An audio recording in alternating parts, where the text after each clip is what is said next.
Chip chip cheerio, lad. Dave is one of the most popular rappers from the United Kingdom next to Central C. He's gotten popular over the years due to his critical acclaim and uncompromising vision when it comes to his albums. He doesn't always chase hits. I mean, he did have that EP with Central C recently, but for the most part, he makes the music that he wants. Whether it's those more introspective songs or the hits that he's more well known for, critics seem to love Dave. I too love Dave. He's always been one of my favorite UK rappers next to Little Sims. That's due to the uncompromising vision he has, engaging storytelling, and the diverse song selection that he brings to each of his albums. He can pretty seamlessly go from a longer introspective storytelling song to a UK drill banger and then switch it into an Afro swing song. Prime example of this is one of my favorite rap albums, period. We're All Alone in This Together, the 2021 album. It's super underrated and has some of the most creative songs I've heard in rap, with that album getting a lot of critical appeal, nearly the same as his Psychodrama debut album. And now it's 2025. It's been 4 years since he's released an album, but finally, The Boy Who Played the Harp, his third album, is here. I've been waiting a long time for this. I didn't listen to the Central C EP, that is of no interest to me. I've just been waiting for a full project from this guy for so long. His storytelling is always intriguing, and when he releases an album, it's always worth a listen to see,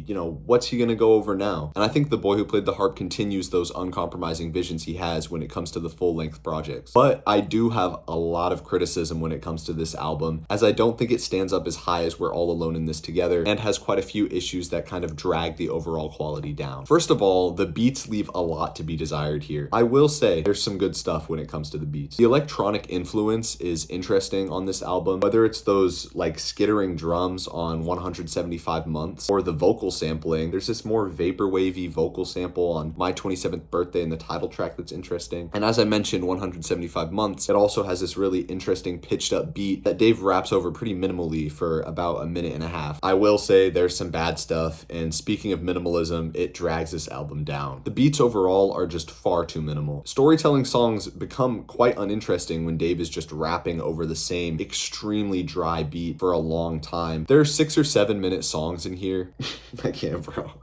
There are 6 or 7 minute songs in here with My 27th Birthday and Chapter 16 that are the biggest issues for me, as there's no big flow changes on either of those songs. And for Chapter 16, I don't think the guest verse fits the beat whatsoever. It becomes just a little annoying. Both of these songs are quite lengthy with their stories, and overall the stories are just not worth telling over this amount of time. You could really cut these down to 4-minute songs and give the beats a little bit better progression, but I don't think long, dry storytelling songs like this work. The song Rain Dance has some of Dave's best storytelling to date, but the beat is really, really dry. It's not memorable, and there's nothing to return to, whether that's intentional or not. I will say this sort of minimalism can work for Dave. The minimal beat at the end of Selfish with just a guitar complements Dave's melodic rapping nicely, and I will say on previous projects, Dave has nailed that sort of minimalism that drags this album down. So it's weird that it just doesn't work the same. Maybe it's a lack of creative envelope pushing. And speaking of envelope pushing, I think while Dave and the piano work well together, I don't think on this album it's really moving anything forward for him. There's a lot of lateral moves on this album, and you're going to hear me repeat that a lot. Now, I'm going to continue on what's not pushing the envelope for him. Dave's storytelling stays solid on this album, but again, he's not moving forward in a satisfactory way. Some of the storytelling songs on here are good, but the ones that aren't up to par are just very, very boring. Lyrically, I think there's some improvement for Dave. Yes, there's the corny bar every once in a while, but who really gives a shit? But again, there's a lot of lateral moves in the lyrical department. And his delivery and performances, I don't think are as interesting as his 2021 effort. He does try some new stuff, like on Marvellous. It's a more melodic song where he kind of strains his voice, but it just becomes a bit grating, and the whole song is a little messy due to that performance. And again, a lot of these songs just aren't something new for him. Rain Dance really isn't anything new for him. Afro Swing with piano, that is ground he has treaded before, and he's done better before. So a song like that really doesn't fit for me, especially when Thames gets like a chorus, post-chorus, and a verse back to back that just aren't very interesting combined in that order. Same issue with Weapons, honestly. He's done that style of beat before, and it just gets a bit boring when I've heard it, and I'm like, yeah, that's the Dave I know, but it's not the Dave I love. Even the title track for me is just good, conscious just hip hop, I'm just not blown away anymore. Now, this review has been very mean, but I do have some praises. Dave's storytelling is the best part of this album. Yes, I called it a bit lateral, but there are some really good stories to tell here. Fairchild is an extremely uncomfortable song about a woman being taken advantage of. He doesn't really have any support base to help her escape the party, and it's very uncomfortable to listen to. And a lot of that is credited to the feature Nikki Black's performance. It's absolutely phenomenal on this song. There's a lot of emotion behind it, and it works really well for me. I also think the way Nikki's rap fades into Dave's verse is pretty slick. He's done it before on Both Sides of a Smile, but it works really well here again. I also think a lot of the vague religious ties he has on this album are interesting. He compares himself to David from the David versus Goliath story, and it drives a lot of the lyrical content of this album as it's a bit panic driven. He doesn't know where he fits in the world, and he doesn't really know where the world is going. He's kind of David fighting against the Goliath of life as a whole. I think the title track and 175 Months do the best job of this on the album, of that sort of panic driven storytelling of just asking questions and not knowing where he is in life. I also really enjoyed History. That organ pairs really nicely with James Blake's catchy hook, and Dave's slick, braggadocious rap on this is very enjoyable. Overall, I just have a lot of complaints. Dave isn't pushing himself creatively enough. His storytelling still shines as that uncompromising vision drives most of his projects and a lot of his songs, but he doesn't quite reach the creative highs of some songs on the last album, like the very conceptual Both Sides of a Smile, or the raw Heart Attack with this sort of backwards fading progression. The song Selfish on The Boy Who Played the Harp just kind of comes off as a Both Sides of a Smile light. He's not really moving forward like I wish he would. But part of the creative downfall isn't all him, it's the beats or the beat selection. The beats can just be really boring here, downright snoozers, to be honest. I'm pointing to My 27th Birthday in Chapter 16 mainly, but even Fairchild with its lovely story could use a much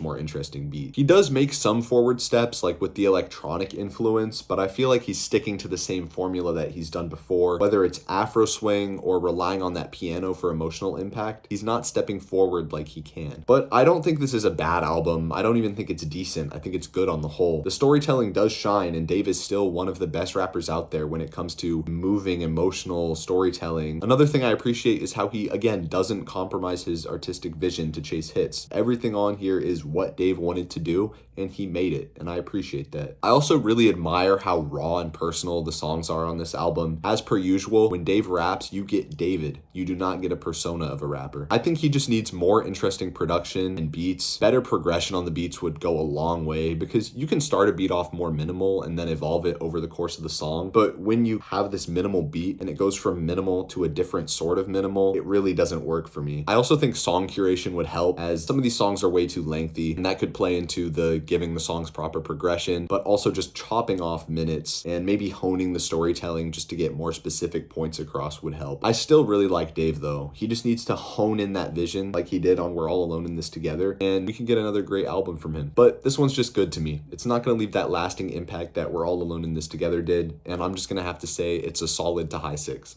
Bing! Ooh, that was tough.